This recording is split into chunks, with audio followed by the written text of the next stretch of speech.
Consider the lilies, how they grow. They toil not, they spin not. And yet I say unto you that Solomon in all his glory was not arrayed like one of these. If then God so clothed the grass, which is today in the field and tomorrow is cast into the oven, how much more will he clothe you, O ye of little faith? And seek not ye what ye shall eat or what ye shall drink, neither be ye of doubtful mind. This is our kingdom, a kingdom of righteousness. Praise the Lord. Praise ye the Lord. For all these things do the nations of the world seek after, and your Father knoweth that ye have need of these things. But rather seek ye the kingdom of God, and all these things shall be added unto you. Fear not, little flock, for it is your Father's good pleasure to give you the kingdom. Sell that ye have, and give alms. Provide yourselves bags which wax not old, a treasure in the heavens that faileth not, where no thief approacheth, neither moth corrupteth. For where your treasure is, there will your heart be also.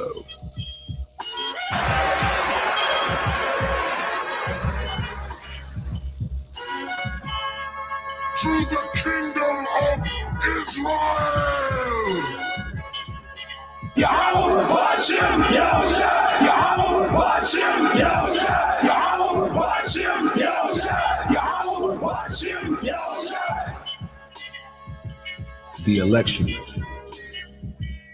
an aristocracy, meaning rule of the best, a group or class considered superior to others, a government by the best men in the state, a governing body composed of the best men in the state, and that's the elect.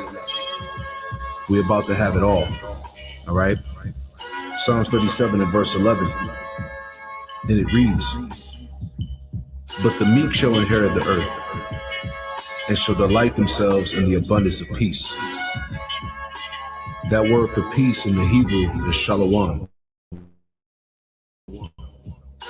which goes into safety, soundness in body, meaning we're going to truly have rest, welfare, health, prosperity, peace, quiet, tranquility, contentment. So we're going to fully enjoy the planet Earth. We're going to rule and exist within the Lord's creation as we were created to do. I'm ready to rule the world, man. How about you? Let the golden light of this sunset guide our hearts in peace.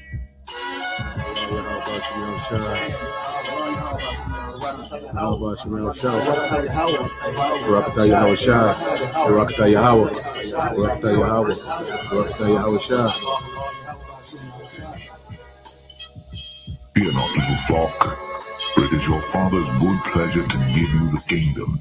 Sell that ye have, and give alms. Provide yourselves bags which wax not old, a treasure in the heavens that faileth not, where no thief approacheth, neither moth corrupteth. For where your treasure is, there will your heart be also.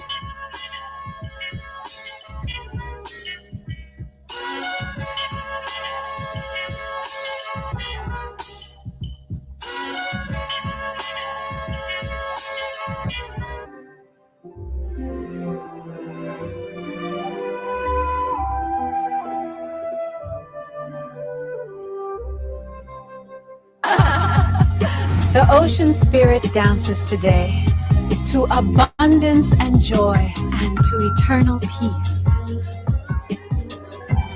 See, this is what we're hoping for. This is part of our hope.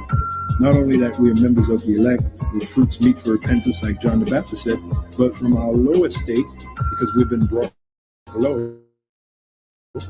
Even though we have this knowledge, we have this truth. Remember what it said in Revelation. I know thy works in tribulation and poverty, but thou art rich. Why are we rich? Because we're rich in faith. We have this knowledge. So our hope is at our last end, we're going to be increased. Okay? And if you ask me, the greatest riches right now is to be delivered by Yahushua, is to get that new body that the Apostle Paul spoke about in 1 Corinthians 15th chapter, to get that, get that new body where we'll never be sick, we'll be immortals, like it said in 1 Corinthians 15, to be delivered from the coming destruction, and to be a part of Yahushua's cabinet in the next kingdom. Okay? Those are the real riches right now. That's what we want to get. Because if you get that, you got everything.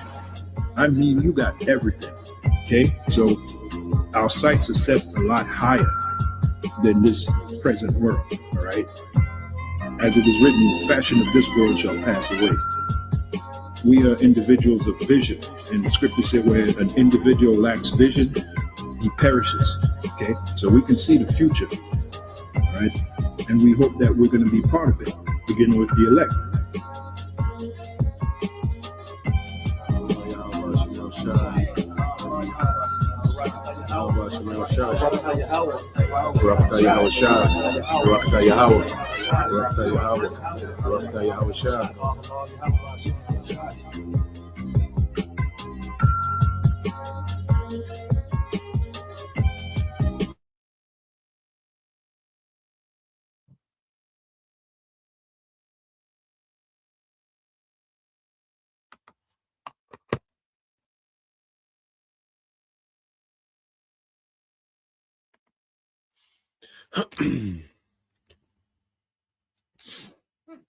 All right. Shalom. First and foremost, I would like to give all praise and glory unto Yahweh Bahasham, Yahweh Shah Bahasham, Makapadash, and double honors unto the apostles and the elders of GMS who rule well, teach well, being great examples for his younger brothers, and peace and blessings and salutation to the hopeful elect out there pushing his word and truth and in sincerity across the four winds in the name of Yahweh Bashim Al Shah, pushing to get up out of here. Shalom to the hopeful elect, the believers, the listeners who have came back to the obedience of the scriptures through faith in Yahweh Bashim Al Shah in these latter days, as we get, another day closer, all right, to great judgment in the earth and also a great deliverance. Lord will part, okay, of their remnant. It's going to be a part of their great deliverance and receive mercy in these latter days. All right. And as commanded by, our great King Yahushua, we are to watch and pray, so as we watch, and how we, through the Spirit, give us inspiration to go into, morning news and prophecy, brothers, going to all these different topics and other news and prophecy, okay, because we're in those times, all right, and this morning news and prophecy, goes into the wicked counsel of the heathen, okay, because this new world order, is a joint project headed by Esau, okay, and he's allied by these other heathen nations, you see, and what we're seeing is the Most High, is causing, conflict as they get closer and closer to this agenda, you see, but all these nations are guilty for being on board, okay, with this agenda, this new world order agenda, okay, which is a technocracy, a world ran by AI and technology, man, okay, where these you're gonna have a permanent, oligarch class of certain families, okay, that's gonna have all the wealth and all the ownership, you see, trying to rule the earth, as the Most High through technology. And you're gonna have a permanent, labor and slave class. Okay, ain't no more going up and down the ladder. No, they want these permanent classes. Okay, between the oligarchs, all right, and the laborers, man. And they want to lock it in place with technology. You see, and all these heathens are the elites of these heathens. Because the masses of these heathen populations, they're not going to benefit from this new world order. Okay, they're going to be looked at as cattle as well. You see, but the leaders, the governments, the super rich, the elite families of even these other nations are in cahoots. Okay, with Amalek, man. Okay, and it's going to result in all these heathens going into captivity. Okay, and being punished for this rebellion. Because even though, the common heathen, all right, is not, all right, in the loop of the agenda of the New World Order, well, they still serve other gods. Okay. They still have false beliefs. Okay. Which is rebellion as well. Okay. So the whole earth outside of the elect is getting ready to be judged through death, okay, or through slavery. You see, that's the judgment that's getting ready to come to the earth just to sum things up. Now, I want to go here to the book of Psalms 83 in the AMP. I want to go through the whole chapter. All right. Just a brief rundown. So you go to Psalms 83, and it speaks about, all right, the tumult, okay, or the conspiracy of the heathen. Okay, and it's a song of Asaph, which was a Levite priest, in King David's choir. Now, when you go to Psalms 83 and 1, it said, "Do not keep silent, O power. Do not hold your peace, or be still, O power. For behold, your enemies are in tumult." So this is a request for our power to get active against our enemies, man. You see, when you go to Psalms 83, this is a song, and it's requesting the Lord to intervene, okay, on our enemies, man, which are these heathen nations, beginning with Esau. Okay, and you're going to see as when you go into it, said, "For behold, your enemies are in tumult," which means they're conspiring. Okay, they're scheming. Okay, of a plan. You see, to undermine the Most High. Okay, and to exile His people. You see, it says, "And those who hate you have raised their heads in hatred of you." So these heathens have been emboldened by the leadership of Esau. Okay, to go against Yahweh by Shema Shai. You see, it says they concoct crafty schemes against your people and conspire together against your hidden and precious ones, which are the tribes, man. This is why there's a agreement amongst, okay, these elites to hide who we really are. These nations to hide who we really are. Okay, they're in agreement, to keep us hidden as a people.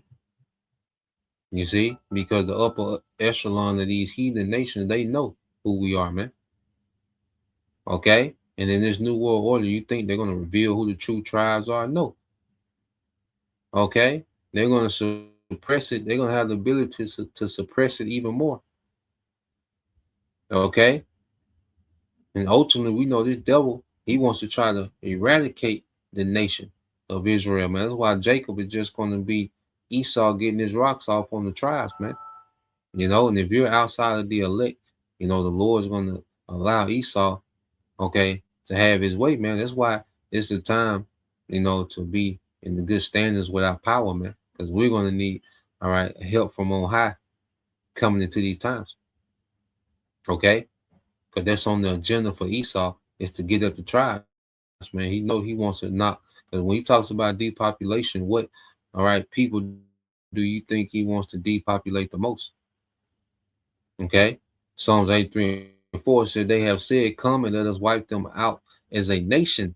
Let the name of Israel be remembered no more." Okay? And they've done this,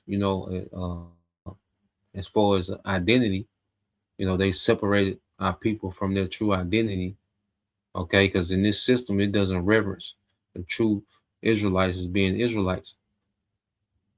Okay? The system doesn't reverence that. It doesn't accept that. Okay? And ultimately, we know if the devil could, he will wipe out every Israelite, man. You see, but now you have, Israelite foreigners, our people look like other nations. He can't tell, okay, on the surface. You see? But at the end of the day, the Lord said he would never do away with his people. So it's a vain thing, all right, that these heathens are conspiring, man. Okay? It said, "For they have conspired together with one mind against you. They make a covenant," which is an agreement. Okay? So these nations have certain agreements. All right? But we understand that we're dealing with who? Esau, who's full of treachery, even against his own people, man. Even against amongst these certain oligarch families, they're treacherous towards each other, man. Okay, so these agreements are not going to stand. It's going to lead to an all-out war. The Lord's going to make, all right, to where they agree to a point, and then they're not going to agree. Okay, and this war is going to go beyond what these devils can manage, man. Okay, verse 6, it said the tents of Edom and the Ishmaelites of Moab and the Hagrites, man. So you see the tents of Edom is mentioned first. Okay, you Ishmaelites, you Moabites, so-called Arabs, all right, so-called Chinese. Okay, and it says Gabal and Ammon, all right, so-called Japanese, and Amalek, the small hats themselves, which are at the forefront of this rebellion. Okay, they planted the seed of this rebellion going back to the age of enlightenment. Okay, when they really started to challenge the Bible, you know, the the forwarding of these secret societies amongst these governments and push rebellion against the Bible, man. Okay, push these these one world government doctrines, and you see, man is God and all this madness, man. Okay, Amalek is at the forefront of that, man. All right, Philistia, all right, Hamites with the inhabitants of Tyre, Hamites, and it says Assyria, okay, also has joined with them. You see, so that whole region of what they call the Middle East, okay, especially modern day Syria, Jordan, in that region. It says they have helped the children of Lot, all right, the Ammonites and the Moabites, okay, Japanese and Chinese, so-called Japanese and Chinese, and have been an arm of strength to them. Deal with them as you did with Midian, okay, the Midianites, all right, and it says as with Sisera and Sisera, he was a Hamite, okay, he was a general under the king Jabin of I believe a Canaanite king. But Sisera, that's the one who the Israelite woman, she lured him into the tent, okay, and eventually put a spear through his head.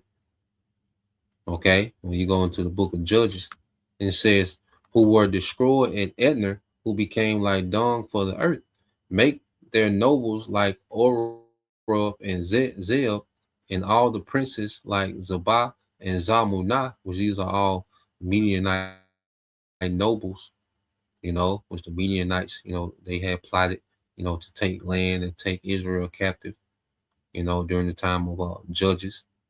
Okay, but we know it was Gideon. These were the nobles of Midian during the time when Gideon, okay, was a judge. The Lord used Gideon as a judge to deliver, okay, Israel from the Midianites. Okay, and this is all conquest over these heathens, man. So this whole psalm is calling out the conspiracy of the heathen against the Lord's people, okay, and then calling the Lord to act against these heathens, man. When you go into Psalms 83, okay, it says, "Who said let our it said let us possess for ourselves the pastors of the Most High." Yeah, they wanted to they wanted to take the land, and they wanted to take us as captives, the Midianites. Okay, it says, "Oh my power, make them like whirling." Said, "Make them like whirling dust, like chaff before the wind, worthless and without substance. Like fire consumes the forest, and like the flames sets the mountains on fire." And we know in this time judgment is going to be through fire. Because you go back to these accounts, it was ancient warfare. They lost. The Lord was with us, all right, and we overcame through ancient warfare. But this time it's fire that's going to judge, all right, these heathens, man. Okay, this third world war is going to be a war of fire, and these heathens going to be judging each other. You see, because even with the Midianites in this, Gideon, the Lord did make the Midianites fight each other in the field. Okay, so this World War III, all right, is going to be these heathens, destroying each other with fire. through these missiles, and then eventually it's gonna go nuclear. Okay, and America is gonna be turned into a desert. You see? So let's look up real quick. The, uh,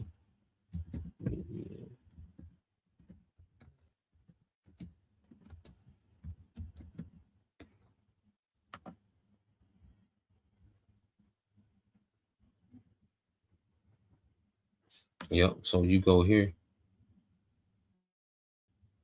Um, just to get that account. All right. So when you go into this account dealing with the Midianites, we go back to Psalm 83. So when you go into that account, all right, I'm just add that the Midianites fight each other in the Bible. It says, yes, the Midianites fought each other in the Bible during the famous Gideon defeats. Midian account in the Bible of Judges. All right, so when you go into the battle of Gideon, it says Gideon and his small army of 300 men surrounded the enemy camp at night. The men blew trumpets, all right, and like the prophets, blowing the trumpet, smashed clay jars and held up burning torches. The sudden noise and bright lights panicked the Midian camp. The Most High caused total confusion, just like when he confounded the Tower of Babel. The Most High caused total confusion, okay? And we're seeing confusion amongst these nations, man. Okay? So the Lord is causing total confusion against this conspiracy of these nations of a one world, all right, order. Okay? It says, in the Midianites, soldiers turned their swords on each other. You see? So we're finna see these heathens, okay, turn their swords on each other on a whole nother level, man. Okay, and eventually it's gonna go nuclear, man. And that's gonna be a part of the Lord's judgment against these heathens, man. Okay? World War III is a part of the Lord judging these heathens when they're gonna put fire on each other, man. Okay, they're gonna depopulate their own populations. They're gonna depopulate their own people. Okay, so everything plays in our favor. These back and forth that we seeing with these nations, it all plays in our favor, man. And it's all part of the Lord's judgment against these heathens, man. From their elites, to the common people. Okay, so when you go to back to the book of Psalms 83 and 14, it said, like a fire consumes the forest, and like the flame sets the mountains on fire, so pursue them with your tempest and terrify them with the violence of your storm. And that's the chariots, man. Okay, because the Yahweh Shai is going to enter this war, and he's going to finalize the judgment. He's going to destroy these militaries. Okay, and the remnant of these heathens is going to be rounded up for captivity. You see, when we come back to the earth, man, he's going to deliver his elect, destroy the militaries of the earth. Okay, and then eventually the elect are going to come out these chariots and gather up the remnant of these heathens to captivity, man. Okay, and it's the beginning of the punishment, okay, for this great rebellion. Verse 18, it says, fill their faces with shame and disgrace, that they may persistently seek your name, O Lord Yahweh B'Shem Al Shai. And imagine these niggas in captivity, and Yahweh Shai is going to be in the earth ruling. Okay, the nation of Israel turned into immortals, man. And this is what you heathens fought against. You thought you was going to pull off, okay, a new world order, okay, with this, with this mere mortal technology. Okay, so it's going to be a great shame on these heathens, man, for the fact that they even tried to pull this off, man. Okay, the Lord gonna have these heathens looking dumb as hell, especially Esau. All right, and these heathens gonna look at Esau like, we follow this dumbass nigga. This was a dumbass plan, man. Look at these people. Look at their God. Look at their power. Okay, and this is what you had us to go against. You see, verse 17 said, let them be ashamed and dismayed forever. Yes, let them be humiliated and perish, that they may know that you alone, whose name is the Lord Yahweh B'Shem Al Shai, are the Most High over all the earth. Okay. So let's go from there. I want to get this video. Okay. Because this is how they're gonna sell, this new world order and show you that these nations are on board. So let's go here and let's get this video. Okay.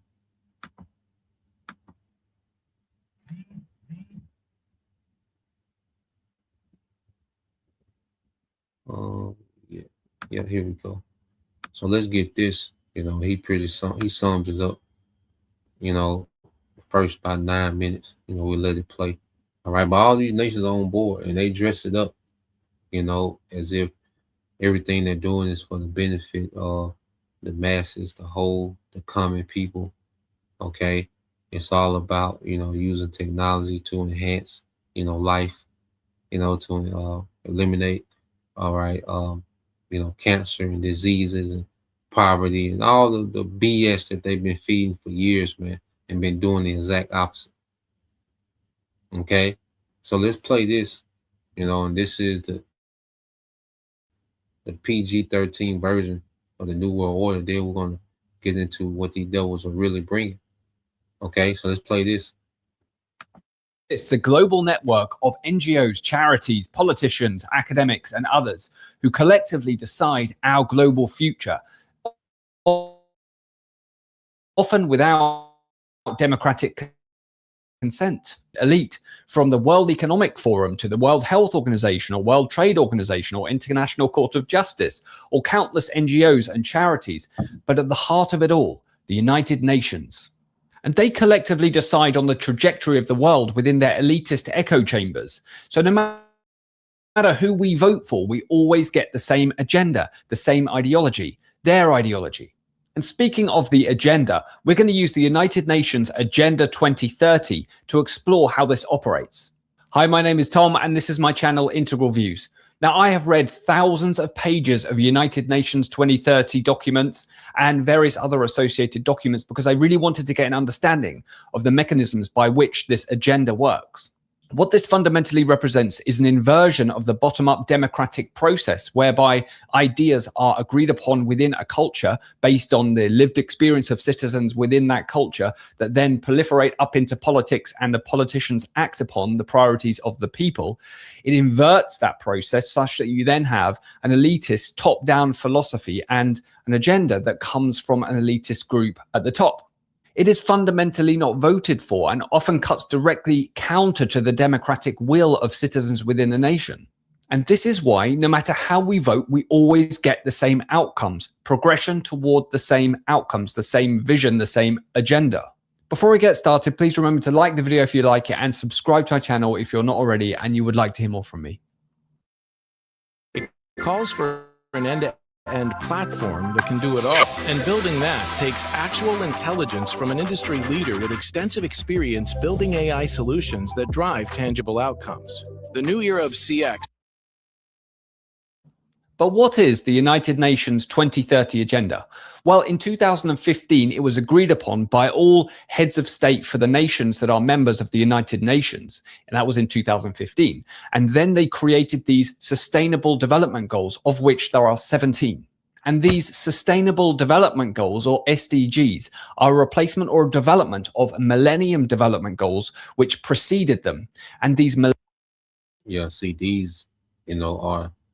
the cute talking points, they present, this new world order is something for the people. Okay. Like he said, no matter how you vote, okay, the direction of the global world order continues on this path. All right. Because there's an agenda behind, all right, these presidents and prime ministers and leaders, okay, these chancellors, there's an agenda behind them. That's way above them. It's an agenda that they answer to. They answer to a global agenda. The president in India, okay, the president, all right, in China, in America, where they answer to a global agenda. Okay. Now within that, at the scriptures, as we just went into, just in the Midianites, they went into confusion and fought each other. Okay, so the Lord is having events happen to where, these nations that have these agreements, they're starting to go into confusion and fight each other. Okay, they're fighting their way into this new world order because everyone wants leverage. Everyone wants to have as much power and leverage as possible. All right, before they lock this thing in and switch this thing over.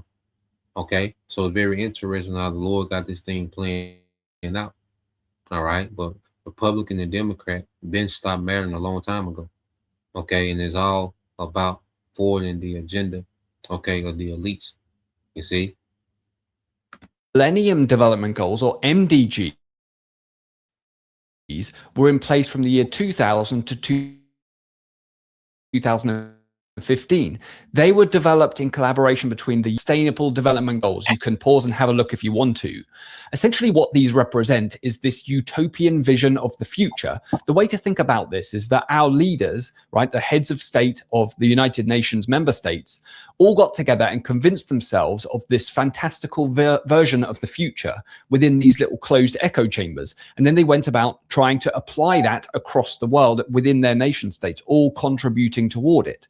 So, for example, no poverty, zero hunger, good health and well-being, quality education, gender equality, go down the list, right? It basically covers everything. And down the bottom there, you've got life on land, life below.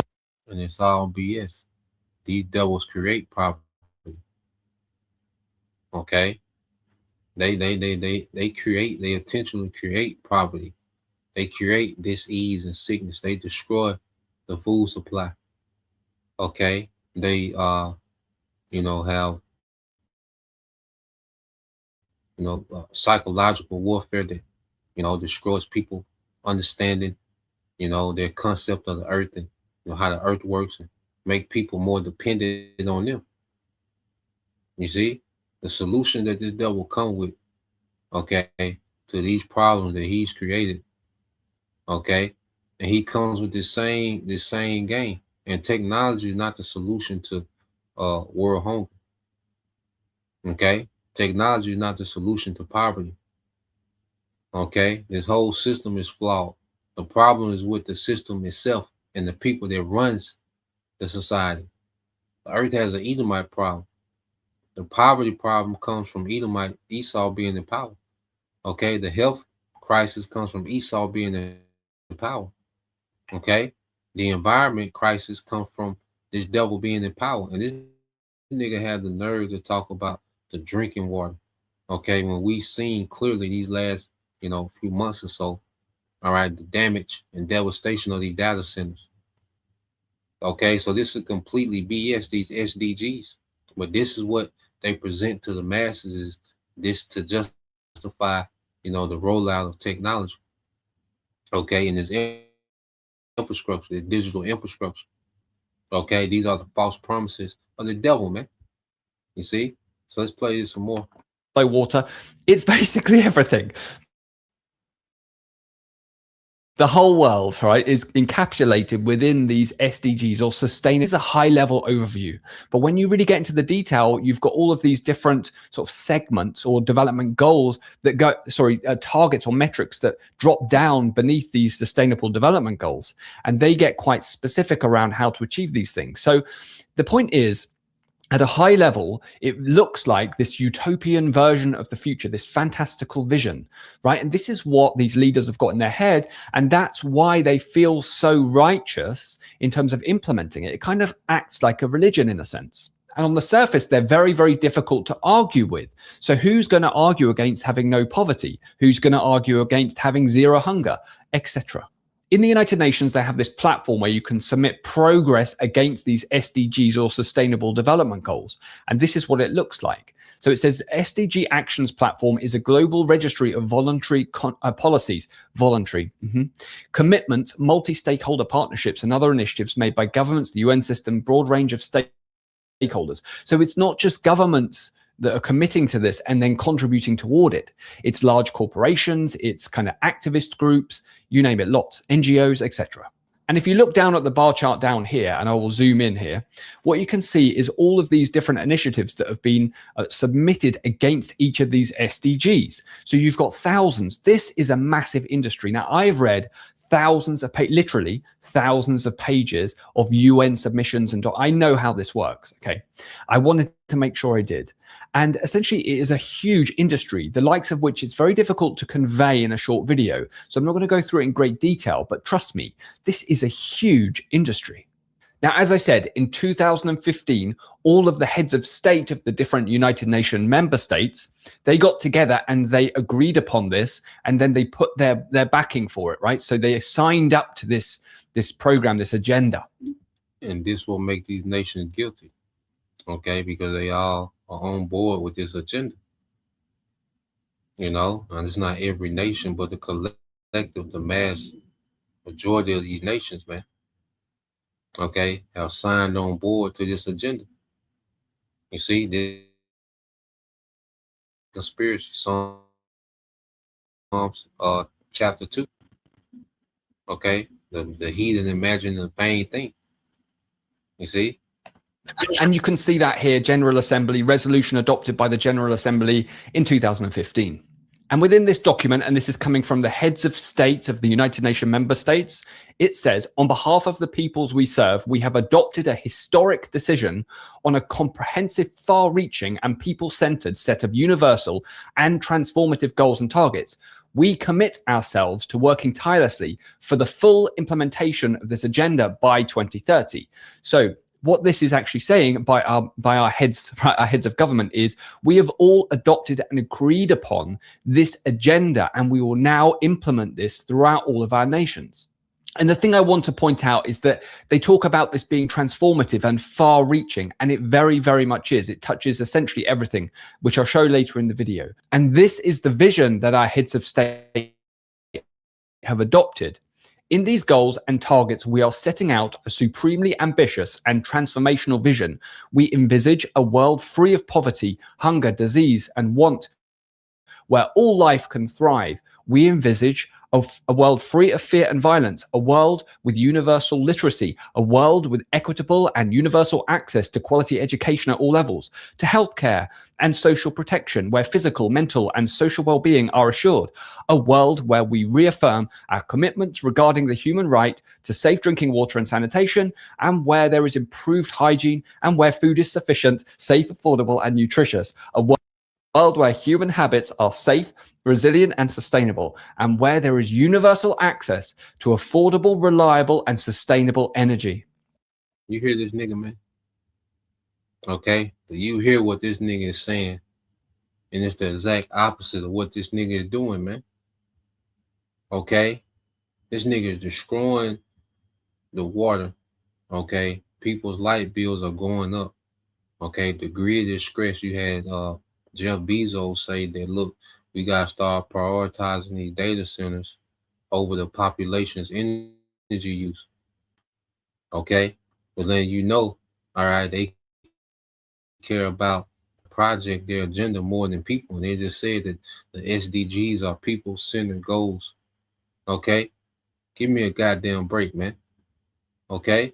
And if you believe this BS, all right, and you take your simple dumb ass down there and let this man put technology in you, you deserve everything that come after. And we know, according to the Bible, the main thing that's going to come after that is nuclear destruction, man. Okay? You simple Israelites in America, man. Okay? So this is how they dress it up. You know, this is what they plan to present to the masses. Okay? With these SDGs, these sustainable development goals, which is the exact opposite of what this nigga is doing real time. Okay, so let's go from there. I got another video. All right, let's get that. Let me see.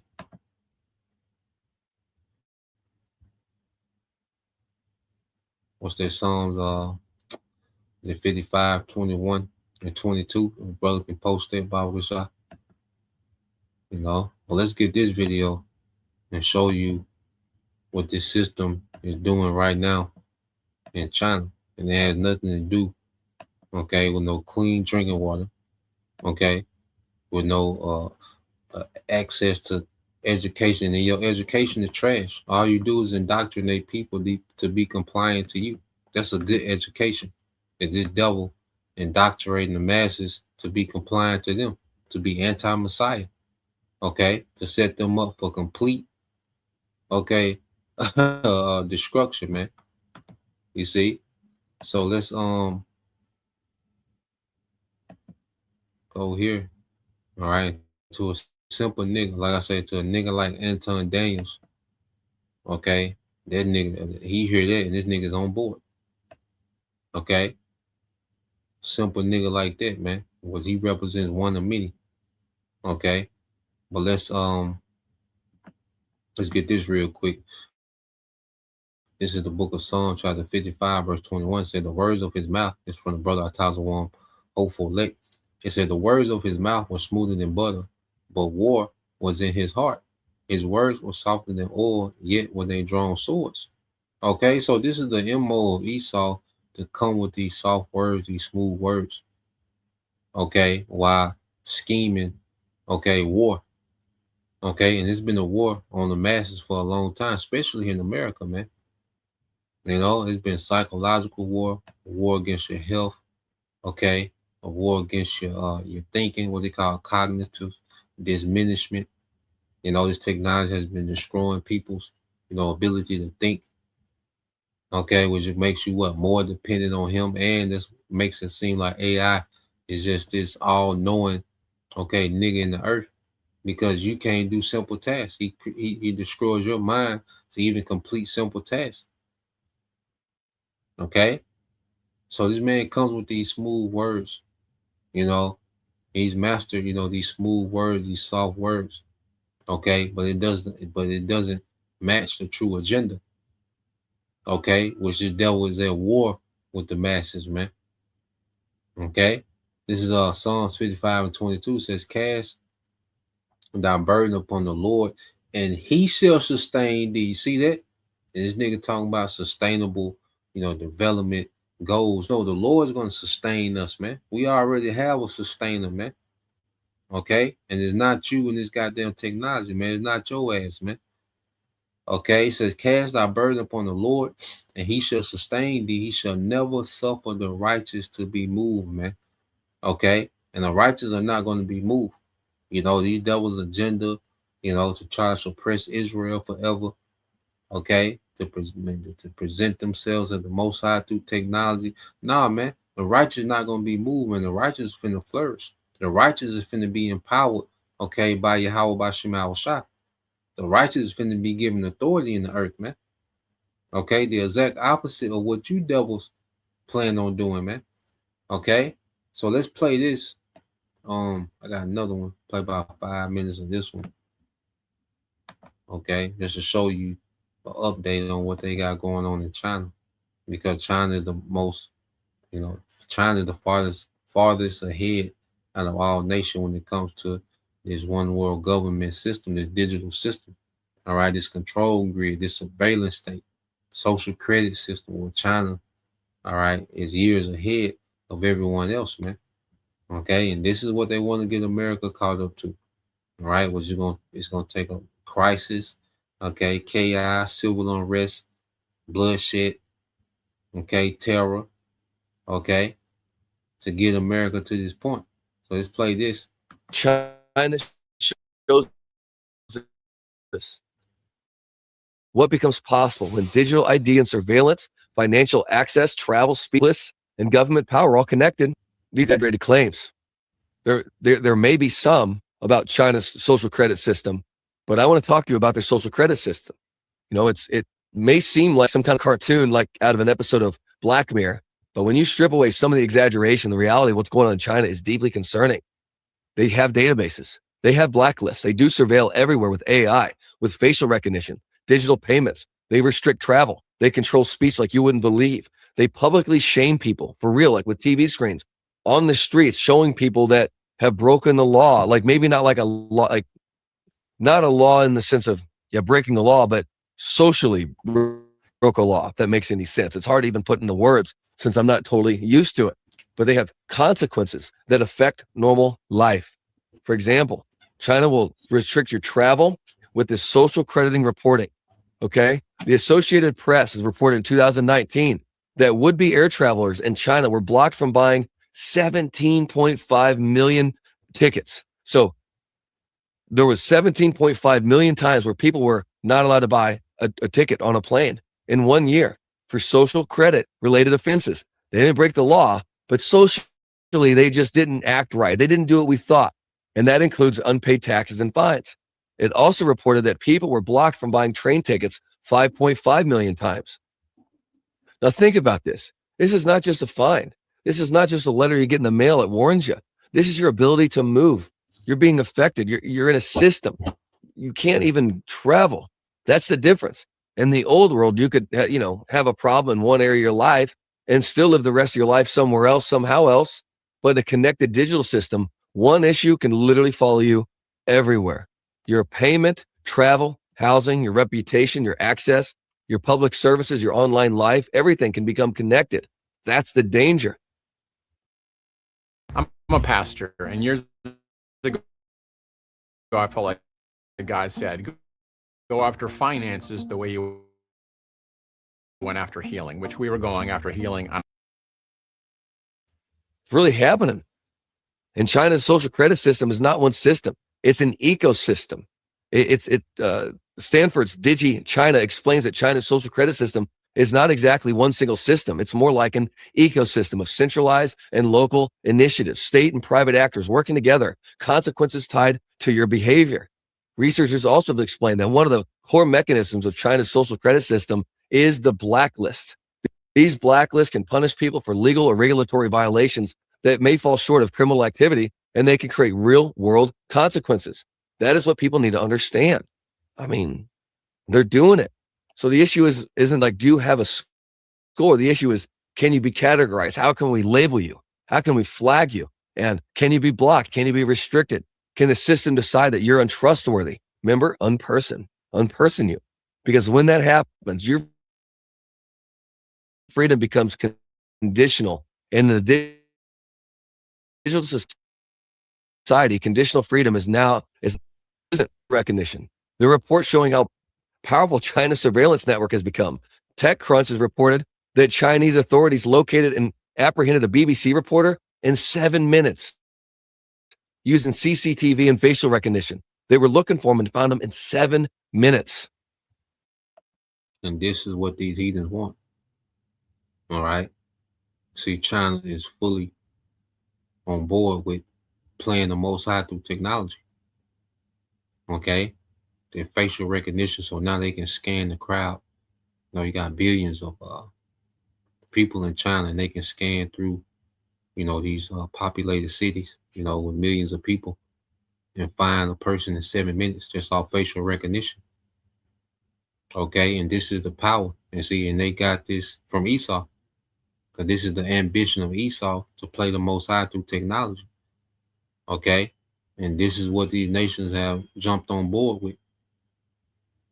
Okay, this is these nations committing fornication with the whore. Okay, which is a great rebellion against the Most High. Okay, against Yahweh Bashim Al-Shai. Okay, by the way of technology, man. You see? So let's play a little more. Combine that with digital payments, digital ID. Combine that with a social credit, online speech track. Does know what you did. It knows where you are, what you said, what you bought, what you traveled, what you searched at once, who you associated with, and even what you believe. And it can do it in a second because it's AI superintelligence mixed with data centers.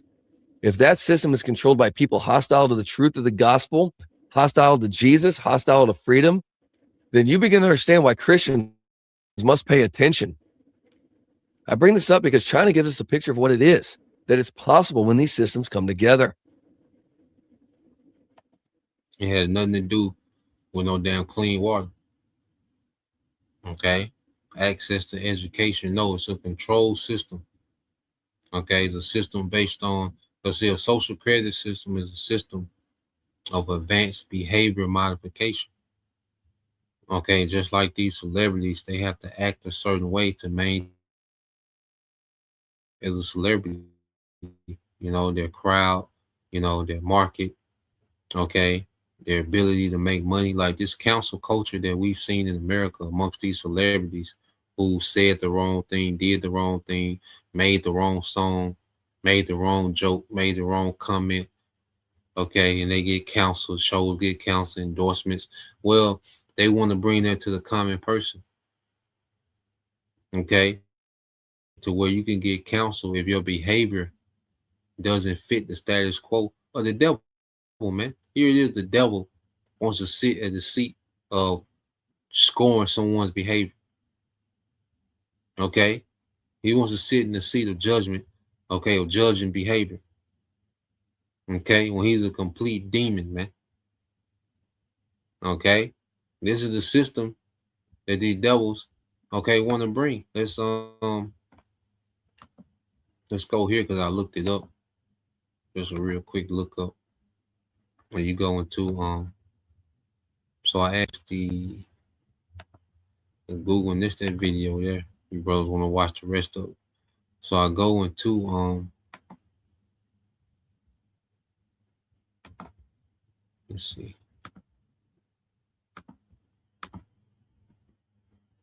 So you just ask Google real quick. I said this. I said yes. It says it says a social credit system, another level of behavior modification. It says yes, a social credit system functions fundamentally as a state-driven mechanism for behavior of modification.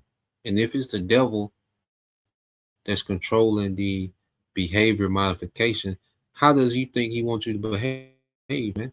Like a complete demon like him, man, to agree with all his folly and madness, okay, to agree with alphabet, to agree with pedo, to agree with whatever, man, whatever folly and wickedness that he sets as a standard, you have to be in compliance with that, man. Okay? And he's gonna link, and how does he have that type of control? By linking everyone to a digital system, man. Okay, by merging people with technology, and this technology merges you to his digital infrastructure where he has full control, okay, and oversight via the AI. It said utilizing rewards and punishments to shape public conduct. It extends the logic of financial credit tracking into civic, okay, moral and social domains. How the mechanics work. External reinforcement relies on a digital infrastructure, okay, of code, data collection, and surveillance to assign tangible consequences to everyday actions. Okay, so if you don't watch, this speech long enough, okay, then while you watching the speech, AI is looking at your facial expression to see if you're really into it. Okay, madness, man. You see, so your reaction, your facial expression wasn't good enough during this speech. Okay, you can lose, certain status, certain perks and privileges, man. Okay, well, hell no, man. I'd rather go back to the spirit world. Okay, rather go back to the spirit world, man. You see, and the deal with this nigga, man, and the digital, okay, prison. It says incentives and decentives. It says awards. All right. It says awards high scores with privilege like utility, discount, easier access to service, and penalizes lower scores with restrictions such as travel or public shaming. It says norm enforcement operates as a substitute for an expansion of formal legal tools aiming to engineer social order through continuous behavioral feedback. Okay, so this is what this devil wants to implement, and he wants to, take this rebellion to another level against the Most High. He wants to take, his control to another level to try to play the Most High. Okay, this is the agenda Okay, or these elites and these heathens are on board with them. Okay, and that's why they're all going to get judged together, man. Okay, let's get what's that? Let's get Jeremiah. All right, 30 and 16. Let's get Zechariah 1 and 15. I believe Obadiah 1 and 15. You see? So let's I got one more quick clip to play.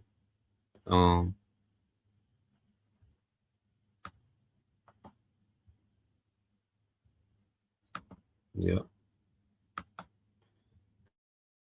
Got in ain't cat. All right. This real quick video. You know, she made a few points in this one. So let's play this real quick.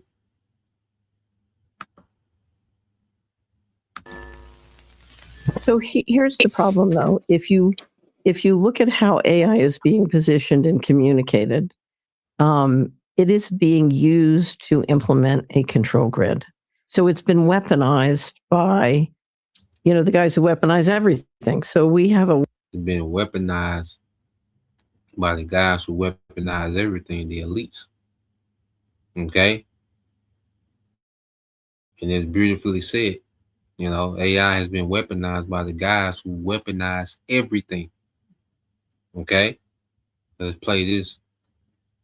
Wonderful wrap-up called Omnivore, which is the weaponization of everything. So, you name it, they've weaponized it. Milk, I don't know, pink polka dot, everything.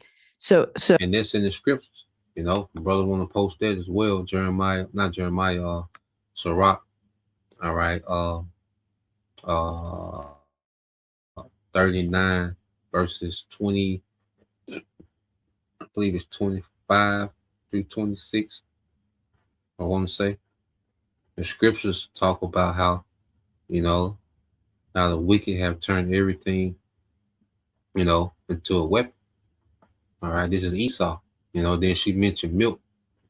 So that's vital. She mentioned milk. Okay, because that's mentioned in the scriptures. You see, but everything that can be weaponized, these devils have weaponized it against the masses, man.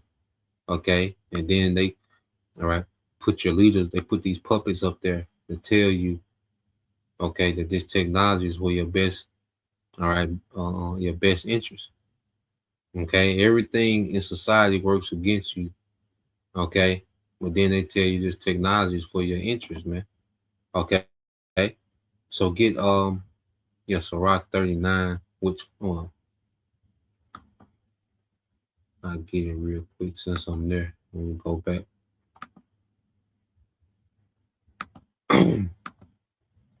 I'll grab it real quick. So this is the book Sirach chapter 39 verse 25. It says, "For the good are the good things created from the beginning, so evil things for sinners." Okay, the principal things for the whole use of man's life are water. Okay, is not this man turning water into poison and toxic? Okay, fire. Now fire can be used for cooking, heating the house, making, tools, etc. But what does this man use fire for? Weapons. Okay, nuclear explosions. Okay, warheads. Okay, iron and salt, flour and wheat, honey, milk, and the blood of the grape, and oil and clothing. All these things are for the good to the godly. So to the sinners, they are turned into evil. You see? So the Bible addresses the people, that she's speaking about, that weaponizes everything. All right, with you devils, you elites. Okay? Because you have the authority to do that, to weaponize everything, man. To poison and pollute and defile and cause everything to be harmful that the Lord intended for good, man. And then come up with this dumbass list, SDGs, of what they want to fix, man. Nigga, get out of here, man. Okay? Yeah, so let's go back to this real quick.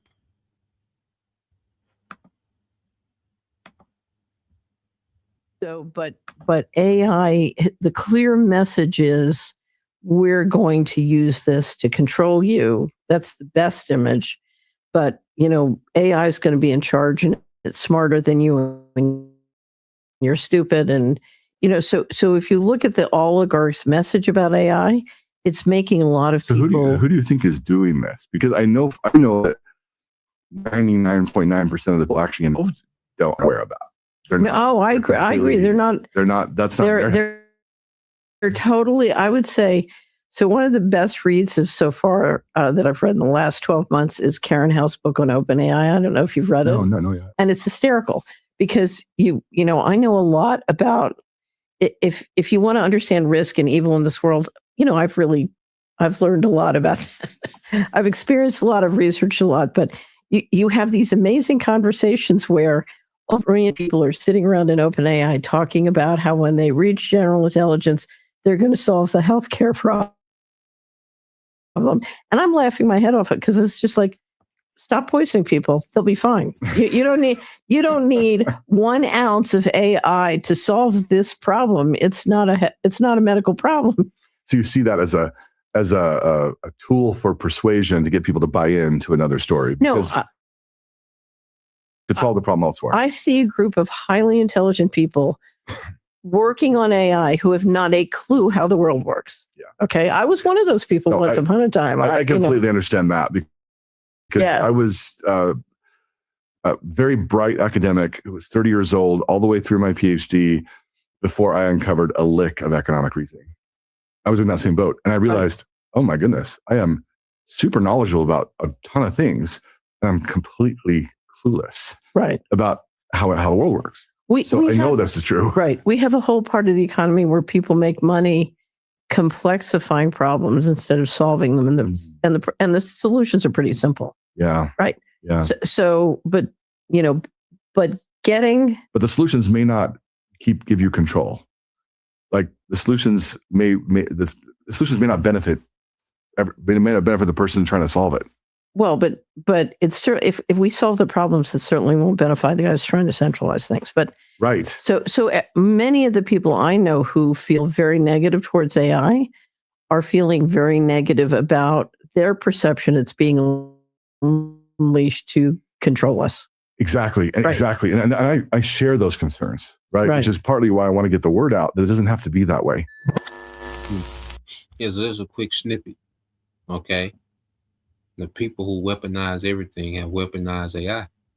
Okay. And she said there's people that make profit, because it's all about profit and control with Esau. Okay. And he makes profit and he gets more control when he makes things complicated. Like the way things are is extremely complicated. Instead of people in Arkansas, instead of people in Arkansas knowing how to farm, the mass majority of the people knowing how to farm, people in Arkansas have to get food. And it's just an example, it's just an example of how unnecessarily, complicated Esau makes, society. So instead of the people in Arkansas knowing how to farm and farming being taught in schools and, agriculture being taught on a wide scale, on the community level to the city level, state level. So instead of agriculture and understanding the earth and how to, use the earth to grow food, and survive, well, people in Arkansas have to get food shipped from California, food shipped from Mexico, food shipped from Argentina. Okay, what sense does that make when you have all this farmable land in Arkansas? Okay, but he benefits on things being overcomplicated. Okay, because this shipping benefits the people who own what? The oil. Okay, so the people who own the oil, they benefit off what? All this shipping, all this unnecessary shipping that goes on in the world. That's why it's so fragile. That's why one choke point can have such a vital impact on the global economy, because it's a fragile, overcomplicated system, and it doesn't have to be like that. Okay, but he needs dependency, and he needs things to be overcomplicated, all right, to make it seem, you see, as if he's, all right, set up this efficient system that benefits everyone when it only benefits him, man. Okay, so let's go here to Zechariah 1:15 says, and I am very sore displeased with the heathen that are at ease, for I was but a little displeased, and they helped forward the affliction. And see, these heathens have been at ease during our captivity, and they got these deals with Esau. Okay, and it's speaking of the upper echelon of these heathens, they have these deals with Esau. Okay, to where you have a certain class of these heathens that benefit off these deals.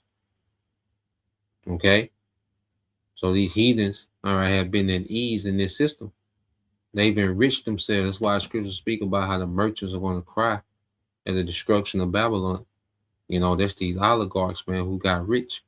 All right, these certain, classes of these heathens, a certain class of these heathens who enrich themselves off the consumerism of America, man. Okay, because you go to Obadiah 1:15. This is you call hopeful 144. It said this Obadiah 1:15. It said, for the day of the Lord is near upon all the heathen. Okay, all the heathen. All right, because this chapter mainly goes to Esau, but then verse 15 addresses all the heathen, man. Okay, they're in cahoots with this nigga, man. It says, as thou hast done, it shall be done unto thee. Thy reward shall turn upon thy own head. Okay, so all you heathens are going to end up in captivity at the end of this thing, man. Right along with Esau. Okay, because you conspire with this nigga, you're going to be judged with this nigga, man. You're going to be punished with him. You see? So let's go to the book of Jeremiah 30:16. It's the brother service of Yahweh 144. It says, therefore, all they devour thee shall be devoured, and all thine adversaries, every one of them, shall go into captivity, and they that spoil thee shall be a spoil. So all these nations are getting ready to go into captivity, man. Every last one of them, man. All right, because they're all conspiring with Esau in the background, all right, to undermine the Most High with technology, man. You see? So this is where we at, and the Lord God to where, just like we went into the Midianites earlier, hey, he's causing confusion, all right, and then in this war meant for a global reset is going to be the war, all right, that's going to destroy this new world order agenda, okay, and put these heathens in captivity, man, okay, according to the scriptures. So that's the point. We'll leave it there. Lord will. All right, you brothers and you few sisters were edified once again. Want to give all praise, honor, and glory unto Yahweh, Bahashem, Yahweh Shah, Bahashem, Rakakwadash, and double honors unto the apostles and the elders of GMS who rule well, teach well, being great examples towards younger brothers, and peace and blessings and salutation to the hopeful. Shalom.